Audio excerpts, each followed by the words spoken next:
C ვიტამინი ის აუცილებელი ნივთიერებაა, რომელიც პატარების დაგანვითარებისთვის არის აუცილებელი და პრინციპში ყველა ჩვენგანისთვის, იმიტომ რომ C ვიტამინი მონაწილეობს თელრიგ ფერმენტულ რეაქციებში, ორგანიზმში მიმდინარე იმუნურ რეაქციებში, ძვლის ქსოვილის ფორმირებაში, ძალიან მნიშვნელოვანია მისი როლი სისხლძარღვთა გამავლობის შემცირებაში და გარდა ამისა აქვს ანტიკანცეროგენული ეფექტები დასტურდება, ვინაიდან კუჭის წვენში არსებული C ვიტამინი ხელს უშლის ნიტროზო შენაერთების წარმოქმნას, რომელთაც აქვთ სწორედ კანცეროგენული ეფექტები.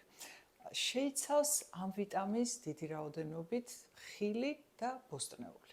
ძალიან მნიშვნელოვანია როგორ ვინახავთ ხილს და ბოსტნეულს. თუ თქვენ მას ხანგრძლივად ინახავთ, ასევე თერმულად ხანგრძლივად ამუშავებთ, ბუნებრივია C ვიტამინის რაოდენობა მცირდება ან იშლება. ამიტომ ძალიან მნიშვნელოვანია რომ C ვიტამინი ბავშვებს მისცეთ, C ვიტამინის მისაღებად ბავშვებს მისცეთ უმიხილი და ბოსტნეული. თუ ბოსტნეულს ვამზადებთ თერმულად, უმჯობესია რომ მის ორთქლზე მოამზადოთ ან სულაც გამოაცხოთ. დიდი რაოდენობით არის ციტრუსებში და ასევე ისეთ ბოსტნეულში, როგორც არის ბროკოლი და ხო არ დამავიწყდეს. C ვიტამინი მნიშვნელოვანი ასევე არის რკინის შეწოვისათვის, ის აუმჯობესებს რკინის შეწოვას ნაწლავებიდან და შესაბამისად ხელს უშლის რკინა დეფიციტური ანემიის განვითარებას.